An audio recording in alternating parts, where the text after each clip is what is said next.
নমস্কাৰ, মই আপিল ৰহমানৰ স্বাগতম জনাইছোঁ এই ইউটিউব চেনেললৈ। তোমালোকে যদি এইবাৰ মেট্ৰিক পৰীক্ষা দিবলৈ গৈ আছে 2026 বৰ্ষত, তেনেহ'লে তোমালোকৰ কাৰণে এইটো ভিডিঅ' হ'ব।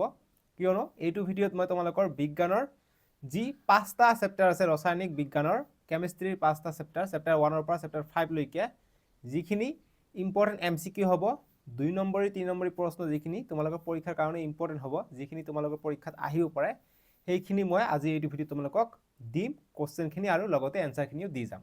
ঠিক আছে। সো তোমালোকৰ ইম্পৰ্টেণ্টৰ ভিডিঅ'ত তোমালোকে যিহেতু তোমালোকৰ পৰীক্ষা আহি পাইছে, সো গতিকে তোমালোকক অকণমান স্মাৰ্ট ষ্টাডি কৰিব লাগিব।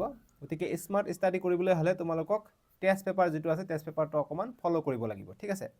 সো কেনেকৈ ফ'ল' কৰিব লাগে আৰু কোনবিলাক প্ৰশ্ন ইম্পৰ্টেণ্ট হ'ব এইবাৰৰ কাৰণে মই সম্পূৰ্ণখিনি দেখুৱাই দিম। তোমালোকে জাষ্ট ভিডিঅ'টো লাইক কৰি দিবা আৰু চেনেলটো ছাবস্ক্ৰাইব কৰি দিবা। ঠিক আছে।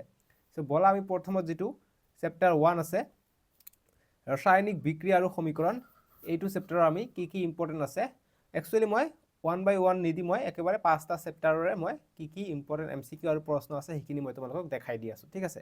তোমালোকে জাষ্ট মোৰ ভিডিঅ' চাই তোমালোকৰ যদি অলৰেডি মই জানো বহুতৰে অলৰেডি জানাই আছে আৰু যিসকলৰ জানা নাই তেওঁলোকে লিখি লৈ এইবিলাক প্ৰেক্টিছ কৰিবা। ঠিক আছে। সো বলা আমি ভিডিঅ'টো আৰম্ভ কৰোঁ। সো প্ৰথম MCQটো তোমালোকে চোৱা, 1 নম্বৰ MCQটো যে MnO2 প্লাছ XHCl অৰ্থাৎ এক্সৰ মান কিবা এটা হ'ব, এইটো হৈ পেলাই প্ৰডাক্ট কি হৈছে MnCl2 plus YH2O plus ZCl2।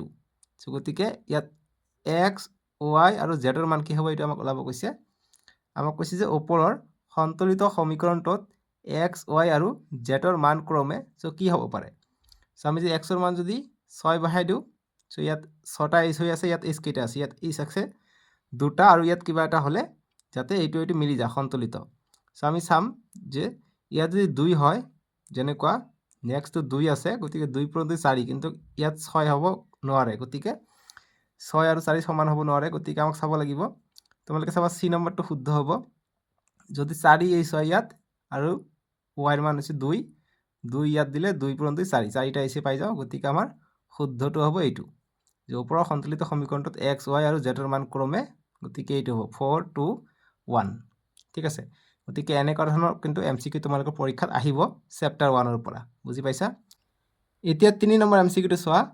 ইয়াত কৈছে যে সহযোজী যৌগ সম্পৰ্কে তলৰ কোনটো উক্তি সত্য। গতিকে সহযোজী কোনটোৰ কাৰণে সত্য, আমাক A দিছে যে ইহঁতৰ গলনাংক আৰু উতলাংক বেছি, B দিছে যে ইহঁতে জলীয় দ্ৰৱত বিদ্যুৎ পৰিবহণ কৰে, C দিছে যে পৰমাণুৰ মাজত ইলেক্ট্ৰন ভাগ বতৰা কৰি ইহঁত গঠন হয়, আৰু D দিছে যে সাধাৰণতে পানীত দ্ৰৱণীয়। সো গতিকে কোনটো হ'ব। তো যিহেতু আমাক সহযোজী কৈছে, যেহেতু কোভেলেণ্ট কম্পাউণ্ড কৈছে, গতিকে আমাৰ কি হ'ব পৰমাণুৰ মাজত ইলেক্ট্ৰন ভাগ বতৰা কৰি ইহঁত গঠন হয়। ঠিক আছে। গতিকে C হৈ যাব শুদ্ধ। যদি সহযোজী যৌগ হয় তেনেহ'লে ইহঁত কি কৰে, ইলেক্ট্ৰন ভাগ বতৰা কৰে। ঠিক আছে। গতিকে এইটো MCQ ইম্পৰ্টেণ্ট আছে। নেক্সট এইটো MCQ ইম্পৰ্টেণ্ট যে বেকিং পাউডাৰৰ ৰাসায়নিক সংকেত হ'ল, সো গতিকে ইয়াৰ ABCD কোনটো ইয়াৰ বেকিং পাউডাৰৰ ৰাসায়নিক সংকেত, খুবেই ইম্পৰ্টেণ্ট প্ৰশ্ন এইটো। ঠিক আছে। সো বেকিং পাউডাৰৰ কথা যেতিয়া ক'ব, বেকিং পাউডাৰ, সো তেতিয়া ইয়াৰ এনচাৰ কি হৈ যাব NaHCO3। ঠিক আছে। সো গতিকে ইয়াৰ কাৰণে উত্তৰটো হৈ যাব আমাৰ C নম্বৰটো। তাৰপিছত 6 নম্বৰ প্ৰশ্নটো ইম্পৰ্টেণ্ট। সো তোমালোকে কুৱেশ্যন নম্বৰটো ওলোটা পালোটা আছে, একো কথা নাই, মই ইম্পৰ্টেণ্টখিনি দেখাই দি আছোঁ। ইম্পৰ্টেণ্ট যিখিনি MCQ আছে সেইখিনি তোমালোকে লিখি ল'বা, নহ'লে স্ক্ৰীনশ্বট মাৰি ল'বা। এইটো MCQ দিছে যে ছ'ডিয়াম কাৰ্বনেট এটা দ্ৰৱ Xৰ সৈতে বিক্ৰিয়া কৰি এটা লৱণ, পানী আৰু এটা গেছ Y উৎপন্ন কৰে। ইয়াত X আৰু Y হৈছে, গতিকে যেতিয়া কিবা ছ'ডিয়াম কাৰ্বনেটৰ লগত কিবা এটা দ্ৰৱ মিহলাই দিলে কি হয়, লৱণ, পানী আৰু গেছ উৎপন্ন হয়, হাইড্ৰজেন গেছ উৎপন্ন হয়। সো গতিকে এইটো দ্ৰব্য কি হ'ব পাৰে, এইটো আমাক প্ৰশ্নত কৈছে। ইয়াত কৈছে X হৈছে HCl, Y হৈছে H2, তাৰপিছত ইয়াত কৈছে X হৈছে NaOH, Y হৈছে কাৰ্বন ডাই অক্সাইড। সো ছ'ডিয়াম কাৰ্বনেট, গতিকে ছ'ডিয়াম NaCO3, গতিকে কাৰ্বন ডাই অক্সাইড গেছ উৎপন্ন হ'ব, গতিকে H2 নহ'ব, চৰি, গতিকে B আৰু Dৰ ভিতৰত এটা হ'ব। যিহেতু ছ'ডিয়াম কৈছে, গতিকে NaCl গৈ লগ লাগিব, H2 ওলাই যাব, গতিকে পানী ওলাই যাব, সো গতিকে D হ'ব উত্তৰটো। ঠিক আছে। গতিকে ইয়াৰ উত্তৰটো হ'ব D। এতিয়া এইটো MCQ চোৱা। এইটো এমচিকিউ খুবেই ইম্পৰ্টেণ্ট যে তলৰ কোনটো ডবাৰ ইনাৰৰ ট্ৰায়ড, গতিকে ডবাৰ ইনাৰৰ ট্ৰায়ড কোনটো? অপশ্যন এ দিছে হাইড্ৰজেন, লিথিয়াম, ছডিয়াম, বি দিছে মেগনেছিয়াম, কেলছিয়াম, চিৰিয়াম, চি দিছে কেলছিয়াম, চিৰিয়াম, বেৰিয়াম, গতিকে চি হ'ব শুদ্ধ উত্তৰটো। এইটো হৈছে ডবাৰ ইনাৰৰ ট্ৰায়ড, বাকী ফ্লৰিন, ক্লৰিন, ব্ৰমিন নহয়, গতিকে এইটো হ'ব, এইটো প্ৰথমত আহিছে এইকেইটা মৌল, ঠিক আছে। চি হ'ব এনচাৰ এইটো এমচিকিউৰ কাৰণে, বুজি পাইছা? নেক্সট এইটো এটা ইম্পৰ্টেণ্ট এমচিকিউ এইবাৰৰ কাৰণে, যে তলত দিয়া বিক্ৰিয়াবোৰৰ মাজত দ্বি অপসাৰণ বিক্ৰিয়াটো হ'ল, গতিকে দ্বি অপসাৰণ কোনটো হৈছে? দ্বি অপসাৰণ মানে দুবাৰকৈ অপসাৰণ হ'ব, ঠিক আছে। চ' গতিকে ইয়াত অপশ্যন এ দিছে জিংক আৰু কপাৰ ছালফেট যেতিয়া হৈছে, তেতিয়া জিংকে ছালফেটক লৈ লৈছে, গতিকে এইটো এটা অপসাৰণ হৈছে। এইটো হাইড্ৰজেন গেছ আৰু ক্লৰিন লগ লাগি 2HCl হৈছে, এইটোত হোৱা নাই। কেলছিয়াম কাৰ্বনেট এইটো ভাগ বতৰা হৈছে। বেৰিয়াম ক্লৰাইড আৰু পটাছিয়াম ছালফেটে, বেৰিয়ামে ছালফেট লৈছে আৰু পটাছিয়ামে ক্লৰিনক লৈছে, গতিকে ইয়াত দুটা অপসাৰণ হৈছে, অৰ্থাৎ এইটো হৈছে ডি অপসাৰণ বিক্ৰিয়া, গতিকে ডি নম্বৰটো ইয়াৰ কাৰণে শুদ্ধ হৈ যাব, ঠিক আছে। এনচাৰ হ'ব ডি, বুজি পাইছা?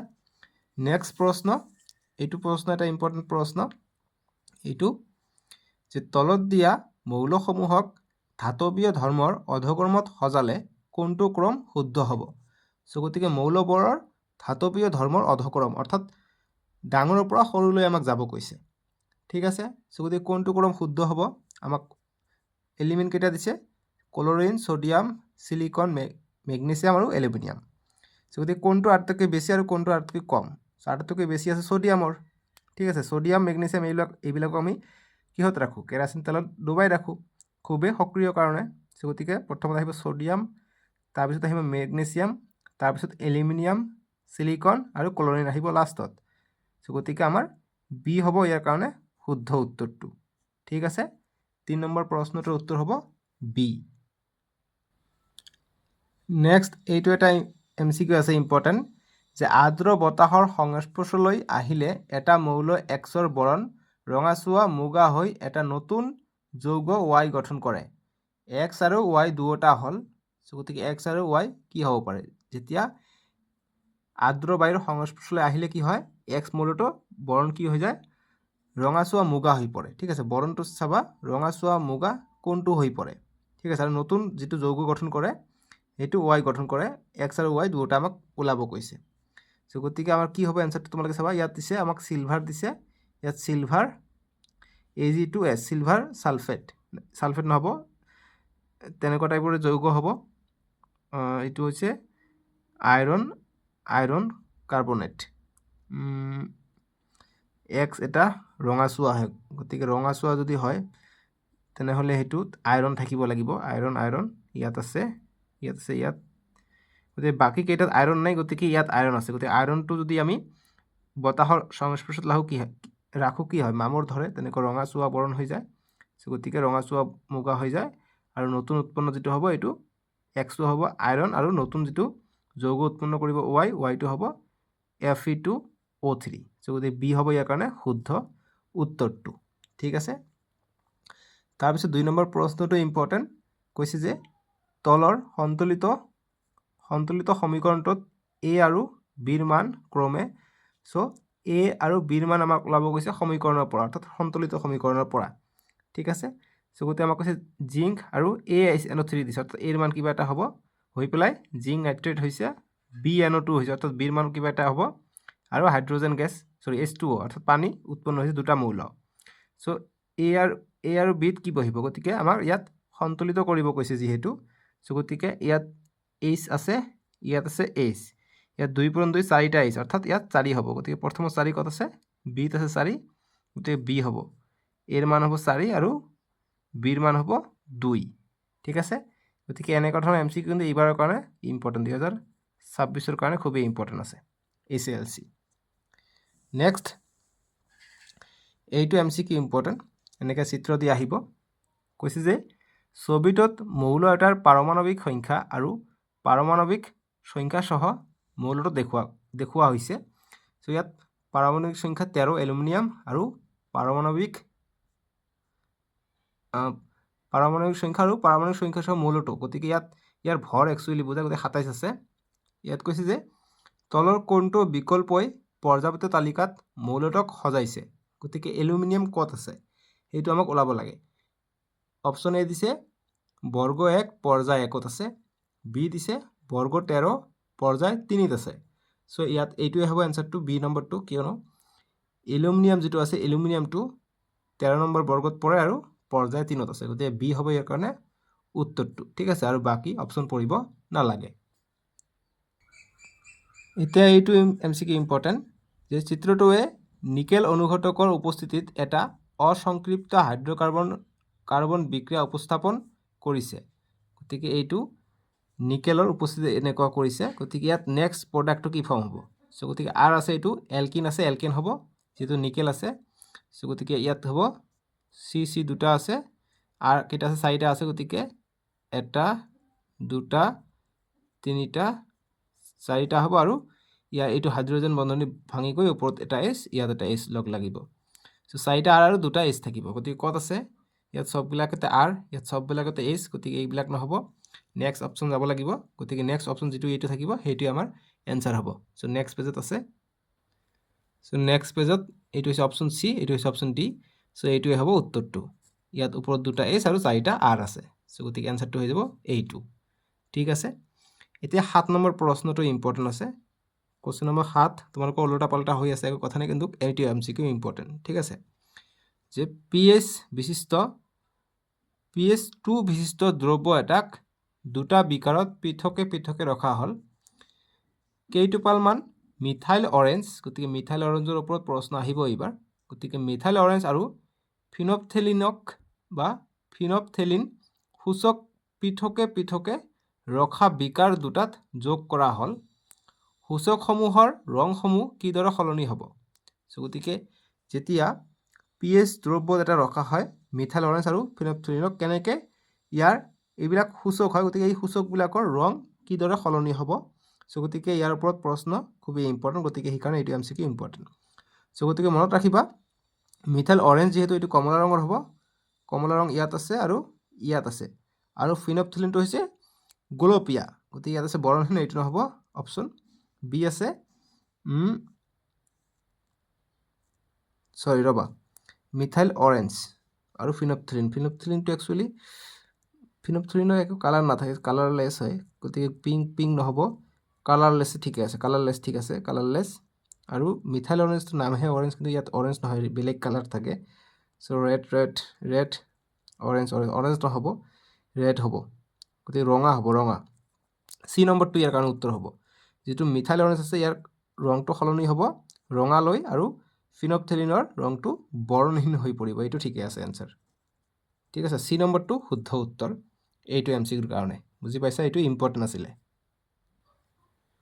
এতিয়া সোৱা এইটো এমসিকিউ লৈ এমসিকিউটো আমাক দিছে যে ওপৰৰ প্ৰতিস্থাপন বিক্ৰিয়াটোৰ বাবে সঠিক x আৰু y ৰ জোৰটো হৈছে সো গতিকে আমাক কি কৈছে এইটো যে x + y(SO4) হৈ পেলাই কি হয় x(SO4) + y সো গতিকে নিশ্চয়কৈ x ৰ শক্তিটো বেছি হ'ব লাগিব y তকৈ তেতিয়াহে এইটো প্ৰতিহৰণ কৰিব পাৰিব সো ইয়াত দিছে গতিকে আমাক শক্তি শ্ৰেণী যেটো আছে সেইটো আমাক জনাটো খুবই দৰকাৰ আছে ঠিক আছে সো গতিকে x টো কৈছে আইৰন y কৈছে জিংক গতিকে এনেকা হ'ব নোৱাৰে জিংকৰ পাৱাৰটো আইৰণতকৈ বেছি গতিকে জিংক আগত হ'ব লাগিব সো ইয়াত জিংকতকৈ আকৌ কপাৰতকৈ জিংকৰ বেছি গতিকে জিংক আৰু কপাৰ গতিকে এইটো ঠিকে আছে সি এনসাৰ হৈ যাব কিয়নো জিংকৰ শক্তিটো বেছি সেই কাৰণে জিংকে কপাৰৰ পৰা কপাৰ অক্সাইডৰ পৰা কপাৰ সালফেটৰ পৰা সালফেট দ্ৰব্যটো ওলাই আনি কপাৰক অকলশৰীয়া কৰিব সো গতিকে সি নম্বৰটো ইয়াৰ কাৰণে শুদ্ধ উত্তৰ হৈ যাব ঠিক আছে এইটো হ'ব এনসাৰটো তাৰ পিছত এইটো প্ৰশ্ন ইম্পৰ্টেন্ট যে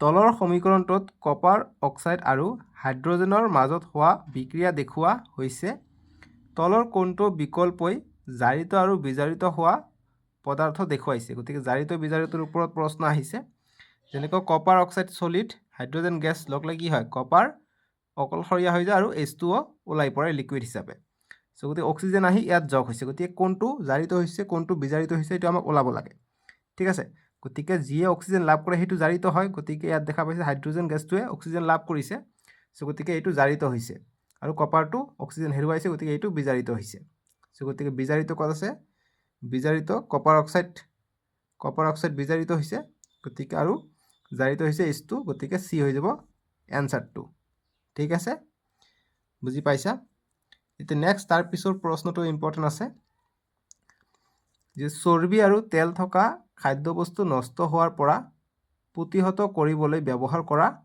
পদাৰ্থবিধ হল গতিকে চৰ্বি আৰু তেল থকা খাদ্যবস্তু নষ্ট হোৱাৰ পৰা যাতে নষ্ট নহয় তাৰ কাৰণে কি পদাৰ্থ ব্যৱহাৰ কৰা হয় এ দিছে জাৰক বি দিছে দুৰ্গন্ধক সি দিছে শীতলকাৰক আৰু ডি দিছে প্ৰতিজাৰক গতিকে এন্টি অক্সিডেন্ট আমি ব্যৱহাৰ কৰোঁ যাতে খাদ্যবস্তু নষ্ট নহয় ঠিক আছে গতিকে ডি হ'ব ইয়াৰ কাৰণে শুদ্ধ উত্তৰ ডি হ'ব এনসাৰটো বুজি পালা এতিয়া এইটো এমসিকিউ চোৱা ইয়াত কৈছে যে তলৰ কোনটো একে সমগণীয় শ্ৰেণীৰ অন্তৰ্গত নহয় গতিকে একে সমগণীয় শ্ৰেণীৰ অন্তৰ্গত নহয় ইয়াৰ কোনটো আমাক কৈছে CH4 C2H6 C2H8 আৰু C4H8 কোনটো সমগণীয় শ্ৰেণী নহয় গতিকে একে শ্ৰেণী নহয় হোমোলগাছ নহয় C2H8 গতিকে এইটো এলকাইন হৈ আছে ঠিক আছে গতিকে এইটো এলকাইন আছে গতিকে এলকাইনটো হ'ব C2H6 গতিকে 2 4 যোগ 2 6 4 6 2 8 ইয়াত আছে 2n + 4 গতিকে A B D ঠিকে আছে কিন্তু এইটো এলকাইনত গৈ গৈছে ইয়াত কাৰ্বন হৈছে 6টা গতিকে 2n + 2 হৈ আছে গতিকে এইটো C হ'ব এইটো আমাৰ সমগণীয় শ্ৰেণীৰ অন্তৰ্গত নহব ঠিক আছে গতিকে C হ'ব উত্তৰটো 11 নম্বৰৰ কাৰণে বুজি পালা নেক্সট 12 নম্বৰ প্ৰশ্নটো ইম্পৰ্টেন্ট হৈ যাব যে তলৰ কোন দুটা অসংক্ষিপ্ত হাইড্ৰকাৰ্বন গতিকে আনসেচুৰেটেড হাইড্ৰকাৰ্বন আমাক সুধিছে ইয়াত দিছে C3 এইটো এনেকৈ দিছে গতিকে এইটো দিছে ইয়াত দুটা আছে এলকিন আছে ইয়াত এটা বন্ধনী আছে ইয়াত দুটা বন্ধনী আছে ঠিক আছে দেখা যাওক গতিকে আমাক চাৰিটা বস্তু দিছে গতিকে অসংক্ষিপ্ত কোনটো হাইড্ৰকাৰ্বন সেইটো আমাক ওলাব কৈছে ঠিক আছে গতিকে ইয়াত কৈছে যে গতিকে কোনটো সেইটো আমাক একচুৱেলি জানিব লাগে গতিকে ইয়াত আছে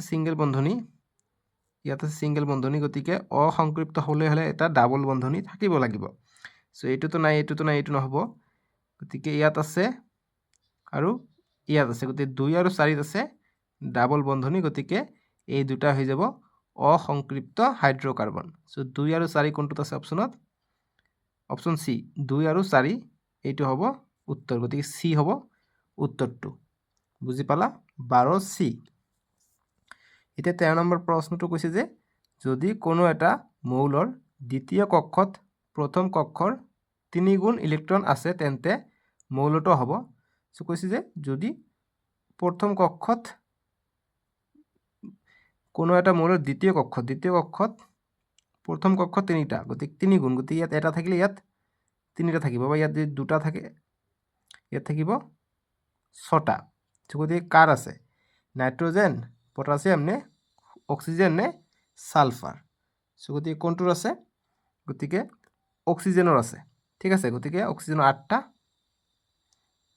প্ৰথমত দুটা তাৰপিছত 6টা গতিকে সি হ'ব ইয়াৰ কাৰণে উত্তৰটো বুজি পালা 13 নম্বৰটো গ'ল এতিয়া নেক্সট এটা প্ৰশ্ন আছে এইটো এমসিকিউ ইম্পৰ্টেন্ট যে এটা মৌলৰ Xৰ পৰমাণু ক্ৰমাংক 9 আধুনিক পৰ্যায়বৃত্ত তালিকাত কোনটো পৰ্যায় আৰু বৰ্গত অন্তৰ্ভুক্ত হ'ব যদি 9 যদি আছে কত থাকিব সেইটো আমাক ওলাব কৈছে তোমালোকে হিসাব কৰি ওলোৱা যে 9 নম্বৰত কোন আছে যে hydrogen helium lithium beryllium boron carbon nitrogen oxygen fluorine আছে 9ত 9ত যদি হয় এইটো কত যাব এইটো এতিয়া আমাক ভাবিব লাগিব ঠিক আছে গতিকে 9 যদি হয় সেকেন্ড লাইনত আহিব অৰ্থাৎ পৰ্যায় 2ত আহিব গতিকে এই দুটাৰ ভিতৰত হ'ব আৰু বৰ্গ 7 গতিকে ফ্লোৰিন 17 আছে ইয়াত আছে বৰ্গ 7 গতিকে আমাৰ ফ্লোৰিন যেটো আছে এইটো ফোন কল ব্ৰাদাৰ কাই গতিকে এইটো হ'ব 17 নম্বৰ বৰ্গত আছে গতিকে গ্ৰুপ হ'ব 17 ঠিক আছে গতিকে 14ত কি হৈ যাব 14 হৈ যাব এ হৈ যাব ঠিক আছে এই তোমালোকে দগাই দিবা এই হৈ যাব এনসারটো তাৰ পিছৰ প্ৰশ্নটো 15 নম্বৰটো ইম্পৰ্টেন্ট যে কোনটো মৌললৈ অষ্টক সূত্ৰ প্ৰযোজ্য আছিল অক্সিজেন নে ক্যালসিয়াম নে পটাছিয়াম নে কাৰ্বন ডাই অক্সাইড গতিকে ক্যালসিয়াম হ'ব ইয়াৰ হৈছে 19 গতিকে এটা মৌল বাদ দিলে আমি অষ্টক সূত্ৰ পাই যাওঁ গতিকে এইটোত অষ্টক সূত্ৰ প্ৰযোজ্য হয় ঠিক আছে সো এতিয়া আৰু এক্সট্ৰা প্ৰশ্নৰ বাবে অৰ্থাৎ তোমালোকৰ পৰীক্ষাত সেকশন বিৰ বাবে খ শাখাৰ বাবে যত 1 নম্বৰ 2 নম্বৰী বা 3 নম্বৰী প্ৰশ্ন থাকিব সেইটোৰ কাৰণে তোমালোকে মই চেপ্টাৰ 1 ৰ পৰা চেপ্টাৰ 5 লৈ মই ইম্পৰ্টেন্ট খিনি দি গলো এমসিকিউ এতিয়া মই লং কোশ্চেনৰ কাৰণে আহিলো সো ইয়াত এইটো প্ৰশ্ন ইম্পৰ্টেন্ট যে তলত দিয়া বিক্ৰিয়াটো সন্তুলন কৰা ঠিক আছে সো বিক্ৰিয়াটা সন্তুলন কৰিব দিব তাৰপিছত 47 নম্বৰ প্ৰশ্নটো ইম্পৰ্টেন্ট যে ৰেডক্স বিক্ৰিয়া কি উদাহৰণ দিয়া সো 2 নম্বৰৰ কাৰণে প্ৰশ্নটো আহিব পাৰে ঠিক আছে তাৰপিছত নেক্সট প্ৰশ্ন আছে এইটো প্ৰশ্ন 2 নম্বৰৰ কাৰণে যে ইলেক্ট্ৰন ফুট চিহ্নৰ সহায়ত NaCl ৰ গঠন ব্যাখ্যা কৰা এইটো ইম্পৰ্টেন্ট ঠিক আছে তাৰপিছত ইথানোইক এসিডৰ সাধাৰণ নাম কি এইটো আমাক আহিব পাৰে তাৰপিছত বিউটেনৰ দুটা গঠন সমযোগী অঙ্কন কৰা 2 নম্বৰৰ কাৰণে এইটো প্ৰশ্ন ইম্পৰ্টেন্ট ঠিক আছে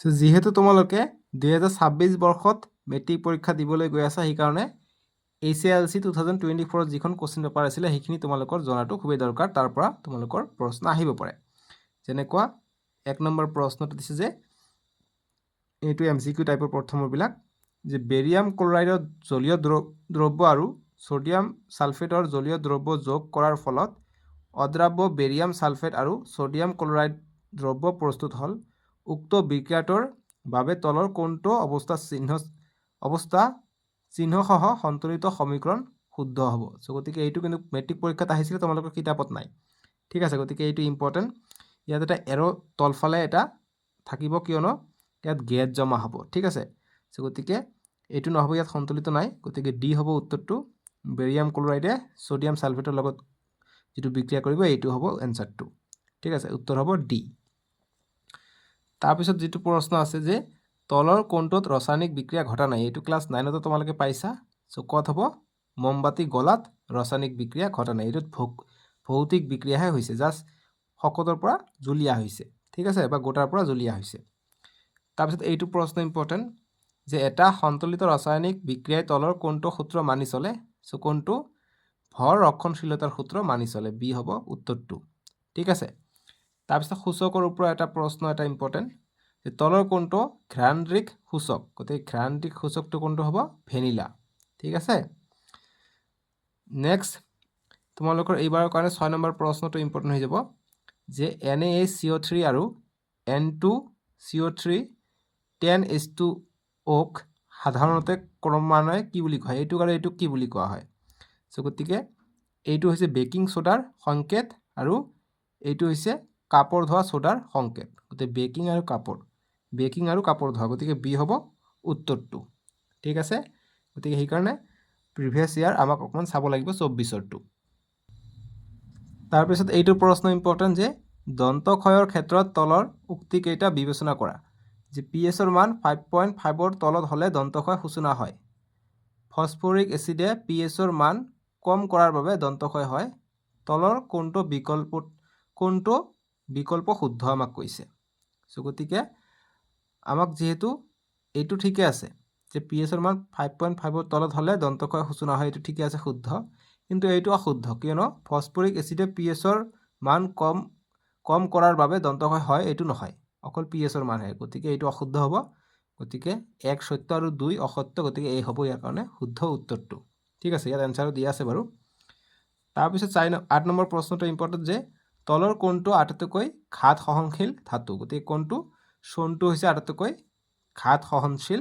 ধাতু ঠিক আছে সো তাৰপিছত দিয়া আছে যদিও এইবিলাক ইমান ইম্পৰ্টেন্ট নহয় সো গতিকে সময় থাকিলে এইবিলাকো তোমালোকে জানি লবা ঠিক আছে এতিয়া 2 নম্বৰৰ কাৰণে আমি চাও এইটো এটা প্ৰশ্ন ইম্পৰ্টেন্ট আছে যে মৌল X এ HCl টোৰ সংকেতৰ ক্লোৰাইড গঠন কৰে যিটো উচ্চ গলনাঙ্কৰ এটা গোটা পদাৰ্থ মৌল X তলৰ কোনটোৰে সৈতে পৰ্যাপ্ত তালিকাত একেটা বৰ্গতে থকাৰ সম্ভাৱনা সবাতোকৈ বেছি সো কাৰ লগত হ'ব মেগনেছিয়ামৰ লগত বেছি হ'ব যেহেতু HCl আছে ঠিক আছে মেগনেছিয়াম ক্লোৰাইড হ'ব গতিকে MgCl টো সুবিধা হ'ব গতিকে বি হ'ব উত্তৰটো বুজি পাইছা